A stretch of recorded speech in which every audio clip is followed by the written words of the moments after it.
ከጉባኤው ፊት የቆመ ኢያሪኮ ሲወድቅ አየሁ። እና መንገዳችሁን የዘጋ አንድ ኢያሪኮ ከፊታችሁ ሲወድቅ አያለሁ። እና ለማን እንደሆነ አላቅም።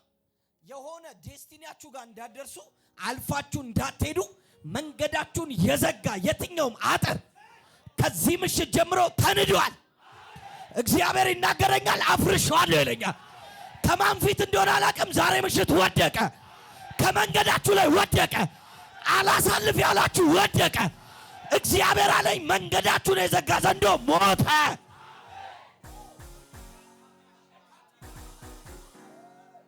ሞተ ሞተ ሞተ ሞተ።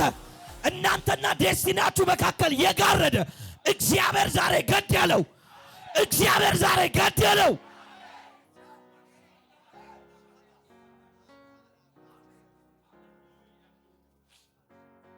ጉባኤው ላይ እንደ ዝናብ የፕሮስፔሪቲ አኖይንቲንግ ሲዘንብ በመንፈስ ያያል። እግዚአብሔር ህዝቡን እባርካለሁ ይለኛል። ህዝቤን አበለጽጋለሁ ይለኛል። ህዝቤን ፋይናንሻሊ ብሬክ ስሩ ሰጠዋለሁ ይለኛል። መንገዳችሁ ላይ የቆመ አውሬ ሞተ። የብዙ ሰው የገንዘብ ጥያቄ እግዚአብሔር ሲመልስላችሁ ያለ፣ በጣም ብዙ ሰው ፋይናንሻሊ ስትራግል ውስጥ ያለ ሰው እግዚአብሔር ሲባርካችሁ ያለ፣ እግዚአብሔር ሲያበለጽጋችሁ ያለው። አሜን በሉና ቁጭ በሉ። በቃ በዚህ ሳምንት ማን እንደሆነ አላውቅም፣ ከየሆነ ቦታ ተጠርቶ ቸርነት የሚደረግለታል። የሆነ ተደውሎላችሁ ደግነት የሚደረግላችሁ አላችሁ። የሆነ እግዚአብሔር ጊፍት የሚሰጣችሁ አላችሁ። ይሄ ሳምንት የበረከትና የቸርነት ወር ይሆናል። በዚህ ሳምንት ድንገት ያልጠበቃችሁ ስልክ ይደወልላችኋል። በዚህ ሳምንት ድንገት ያላሰባችሁት በረከት ያገኛችኋል። በዚህ ሳምንት በስም በአድራሻችሁ፣ በቀበሌ፣ በወረዳ፣ በቤት ቁጥር፣ በኢሜይላችሁ ላይ የሚመጣ በረከት እግዚአብሔር ይልክላችኋል። እግዚአብሔር ተናገራቸው ብሎኛል። እየመጣው የሰውም የእግዚአብሔርም ቸርነት ያገኛችኋል ይላል እና ፕሮፌት እየገባን በዛኛው በኩል ላይ ያስቀምጥና በሩ ላይ ሐጌ 1:20 ላይ ያለውን ጥቅስ ለጥፋል። ከዛሬዋ ቀን ጀምሮ ባርካችኋለሁ። ማን እንደሆነ አላውቅም። ከዛሬ ቀን ጀምሮ አይናችሁ ያላየውን ያላሰባችሁትን ጠብቃችሁት የማታውቁትን በሕይወታችሁ ገብቶ የማያውቅ በረከት እግዚአብሔር ምስክሬ ለአንዳንዶቻችሁ ይሆናል። በረከት ወደ እኔ እየመጣ ነው በሉ። እግዚአብሔር ቸርነት ያደርግልኛል በሉ። አረፍ በሉ። እኔ ነብይ ነኝ። የጌታ ቅባትና መንፈስ ላይ ያለ እና ከጎናችሁ ያለ ሰው የሰውም የእግዚአብሔርም ቸርነት ያገኛል በሉት። የለ ብዙ ሰው ተመቀኙኝ፣ ገፉኝ፣ ጋሬጣ ሆኖብኝ፣ ከዛ ተጣሉኝ፣ ተዋጉኝ ምናምን ነው የሚለው አይደል? ብዙ አበሻ እንወዳለን። ተዋጉኝ፣ ሰልፍ ላይ ነኝ። በዚህ ሳምንት ተዋጉኝ አይደል የምትለው፣ ወደዱኝ ትላለህ፣ ሰጡኝ ትላለህ፣ ጋበዙኝ ትላለህ፣ ፈረሙልኝ ትላለህ። ዛሬ ለአንድ ሰው የሰው ልብ ይገዛላችኋል። ሰው ቸርነት ያደርግላችኋል። በቃ ጠርተው ሰርፕራይዝ አደረጉኝ ትላለህ። ሰርፕራይዝ አደረጉኝ፣ ደወሉልኝ። ለምንድን ነው? ዝም ብለህ ና እንፈልጋለን አሉኝ። እሺ ብያቸው ሄድኩኝ። ከዛስ በሕይወቴ አስቤ የማላውቀውን በረከት ያንተ ነው አሉኝ። አለ ባይዘው ተባረኩ፣ ቁጭ በሉ። አለ ሰው ሁሌ ለምን ይጣመምባል? ሰው ለምን ይጣመምባል? ሰው ሁሌ ለምን ሰው እኔ በጣም በቃ ሲያዩኝ አይወዱኝ። ለምንድን ነው የማይወዱ? እኔ በጣም ነው ሲያዩኝ የምመቻቸው አይደል? ሰው ሲጣመምብህ ብቻ ነው አይደል የምታውቀው? ሰው ደግሞ ጊፍት ይዞልህ ይመጣል። በዚህ ሳምንት ለማን እንደሆነ አላውቅም። እግዚአብሔር የነገስታትን ልብ ይቀይርልሃል። አለ እንደዚህ የሚባል አለ። አረፍ በሉ። አለ በቃ ታካማሳ ይሄ ሁለተኛ ሳሙኤል ኦልሬዲ ሁለተኛ ሳሙኤል እኔ አሁን ዲቴል መግባት አልፈልግም። ዲቴል ገብቻል። ሁለተኛ ሳሙኤል ምዕራፍ 1 ላይ ሲጀምር ሳኦል ሞቷል ብሎ ነው የሚጀምረው። ሳኦል ደግሞ የዳዊት ጠላት ነው። ዛሬ በዚህ ምሽት የበረከታችሁ ጠላት ይሞታል። የበረከታችሁ ጠላት ይሞታል። የሚያስጨንቋችሁን እግዚአብሔር ይገላቸዋል። ሳኦል ሞተ። በቃ ዳዊትን ሲያባርረው ዳዊትን ሲያታግለው የነበረው ሰውዬ ራሱን ገደለና ሞተ። ዳዊትም ይላል ከሳኦል ቤት ስለ ዮናታን ስል ቸርነት አደርግለት ዘንድ የቀረሰው አለ። አሁን ንጉሥ ነኝ፣ ሁሉ የሞላልኝ ነኝ፣ ገንዘቡም ሀብቱም ንብረቱም ሁሉ ነገር አለኝ፣ ሁሉ ነገር ከኔ በታች ነው። ቸርነት ግን ማደርግለት ከሳኦል ቤት የቀረ አለ።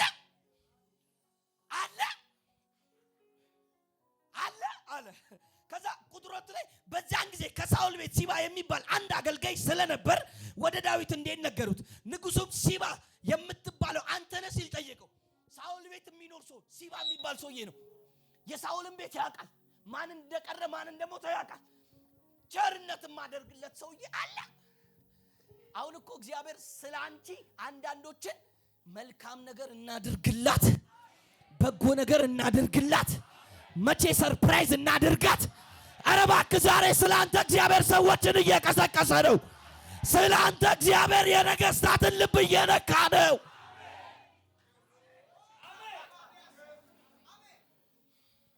ዳዊት ነው ቁጥር 1 ላይ የሚናገረው። ቁጥር 3 ላይ ግን የእግዚአብሔርን ቸርነት አደርግለት ዘንድ ከሳኦል ቤት የቀረ ሰው አለ። አንድ ሰው አለ። ከየሆነ ከድህነት ማውጣው፣ ከየሆነ ከዕዳ ማውጣው፣ ከየሆነ ከዱቤ የማውጣው፣ ከየሆነ ከኪራይ ቤት የማውጣው፣ በእግር ከመሄድ ከማውጣው፣ ተቀጥሮ ከመስራት የማውጣው አለ ከሳኦል ቤት። ዛሬ ለማን እንደሆነ አላውቅም። ይሄ የእግዚአብሔር ቸርነት ያገኛቸዋል። ይሄ የእግዚአብሔር ደግነት ያገኛቸዋል። አለ ባይዘው እኔ ልንገር ዛሬ የሆነ የተሸከሙ ይፈልጓል። የሆነ በረከት የያዙ ይፈልጓል።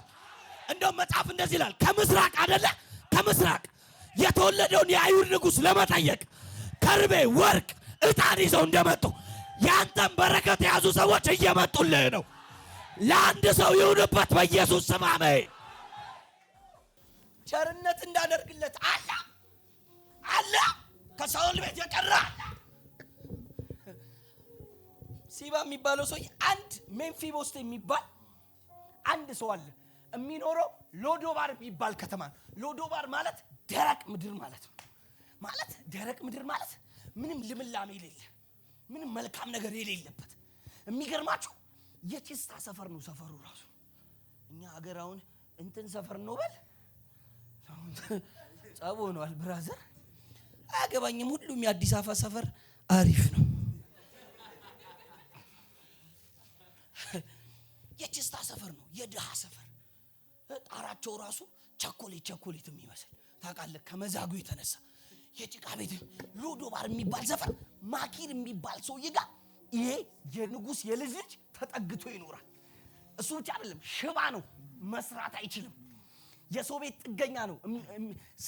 ሰው ነው የሚበላውን የሚመትርለት። የሚያምረውን አይበላም፣ አይችልም። አንድ ሜምፊቦስቴ የሚባል ሰው አለ ማለት ታንቆ ነው። ሎዶባር የሚባል እንዴ እሱን አይደል እንዴ የምፈልገው?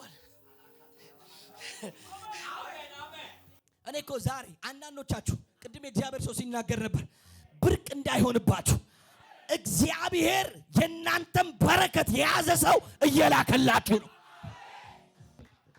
አንድ ነገር ልንገርህ፣ ብዙ ዋጋ ከፍላል፣ ብዙ ስራ ሰርታል፣ እግዚአብሔርን አገልግላል። ይሄ ጊዜ የካሳ ጊዜ ይሆንልሃል።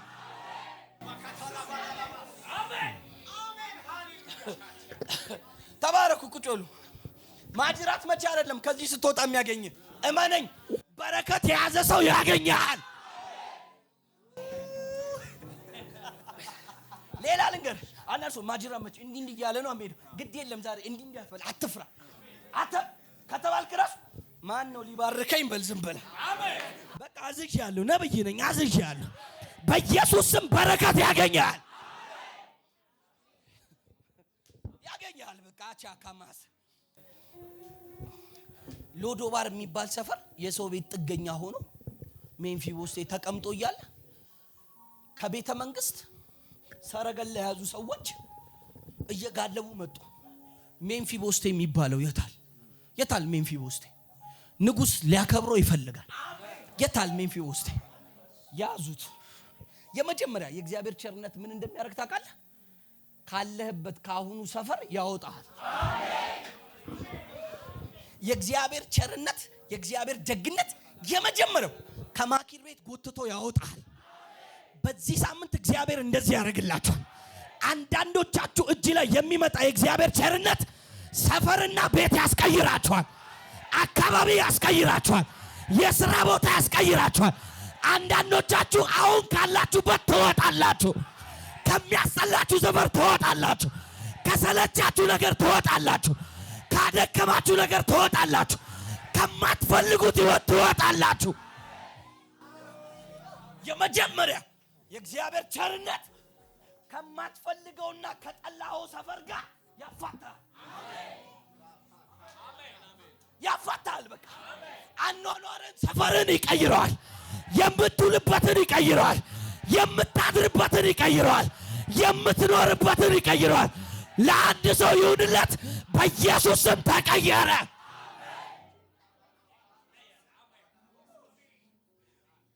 ሎዶባር ከሚባል ደረቅ ሰፈር አወጣውና ወደ ቤተ መንግስት አስገባው። አንዳንዶቻችሁን እግዚአብሔር እንደዚህ ነው የሚያደርገው። ኢቭን ከዚህ ሰፈር ስትወጡ ያለው እግዚአብሔር ከምትጠሉ ሰፈር ያወጣችኋል። የእግዚአብሔር ቸርነት ሰፈር ያስቀይራል፣ ሁሉ ያስቀይራል። ከዚህ በኋላ ጓደኞችሽ ይቀኑብሻል፣ ይንሾካሾኩብሻል። ምንድነው ሲባል ምን አግኝታ ነው? ሰፈርም አሁን አሉልም እያልሽ ነው። አዎ ቸርነት አግኝቶኛል። ከቸርነት በኋላ አብሬ ከኩያ ልሆንልህ ነው። ከበቡሽ ካፌ አሁንም እንድጠጣ ነው የምትጠብቀኝ?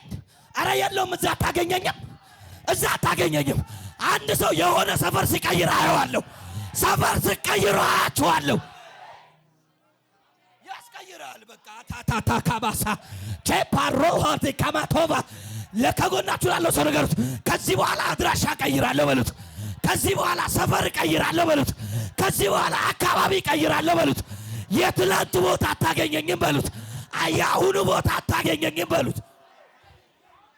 አሁን የሚመጣው የእግዚአብሔር ቸርነት የሆነ ስር ነቀል ለውጥ ነው የሚያደርገው። የሆነ ነገርን ይኸውልህ ከክልኝ አይደለም የሚያደርግልህ፣ ከስሩ ነው የሚነቅልልህ። ከስሩ ይነቅለዋል። ከዚህ በኋላ አሁን ያለበት ሰፈር አትገኝም።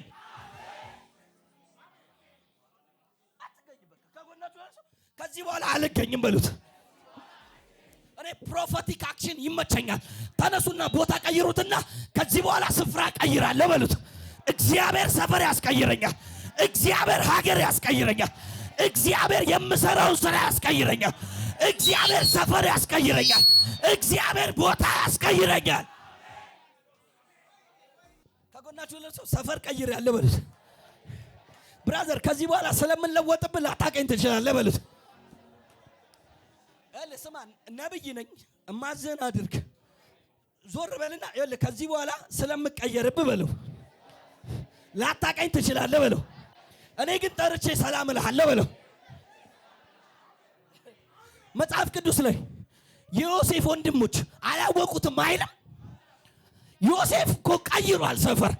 ዛሬ ልንገርህ፣ ወዳጆች እስከሚያጡ ድረስ እስከማያውቁ ድረስ እግዚአብሔር ያንተን ነገር ይቀይረዋል።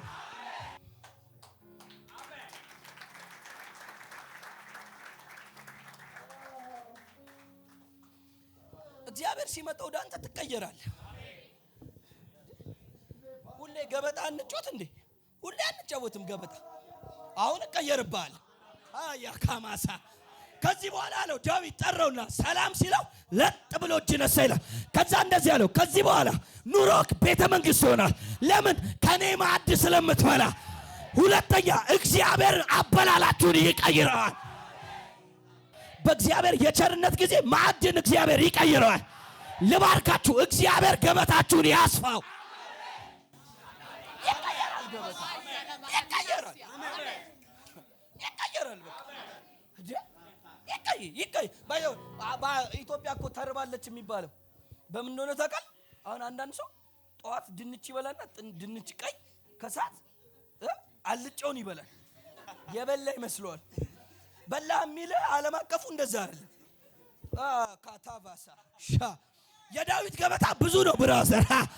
ታታታ ካማቶ ዛሬ የአንድ ሰው ገበታ ተቀየረ። የወር ገበያችሁ ተቀየረ። የወር ኢንካማችሁ ተቀየረ። ቆይ ቁጭ በሉማ። ጠራውና እንደዚህ ያለ ከዛ ሎዶባር ከሚባል ሰፈር አወጣው። ገበታውን ቀየረለት። ከጎናችሁ ያለው ሰው አበላሌ፣ አለባበሴ፣ አካሄዴ፣ የምሰራው ስራ አይ ላቭ ዩ ማዬ ሁሉ ነገሬን እግዚአብሔር ይቀይረዋል በሉት። ይቀየራል በሉት። በቃ ቅይር ይላል በሉት። ጠራውና እንደዚህ ያለው የአባትህ የሳኦል የአባትህ የዮናታን ርስት ከዚህ በፊት የጠላት የወሰደብህ ሰዎች የወሰዱብህ ማንኛውም ያንተ በረከት ይመለሳል። ሶስተኛው ላይ ይመለሳል አለ። በቃ ርስትን ማለት የሳኦልን ርስት ነው የሚለው። የሳኦልን መሬት፣ የእርሻ መሬቱን ብቻ አይደለም ከተወሰደበት ቀን ጀምሮ እስካሁን ድረስ ያለውን ሲያመርት የነበረውን በረከት በጠቅላላ ታታታስ ከዛ ምን እንዳለው ታውቃለህ? አንተ ሲባለው አቤት ሲለው አንተና 10ዎቹ ልጆች አለ። 10 ልጅ አለ ነው 15 ልጅ አለ። አንተና 15 ልጆች 20 ሎሌዎች ነበሩት። አንተና 20 ሎሌዎች በድምር 35ቶቻችሁ በጠቅላላ የጌታን የሜምፊቦስቴን መሬት እያረሳችሁ በየዓመቱ ወደ እንትኑ አስገቡለታል። ሰውየው በአንድ ሌሊት የ35 ሰዎች ጌታ አድርጎት በአንድ ሌሊት አደረ። ዛሬ ምሽት ተነብይባችኋል። እግዚአብሔር ከዘር ማንዘራችሁ የተበላን ነገር ያስተፋላችኋል። የተበላባችሁ ነገር ይተፋል።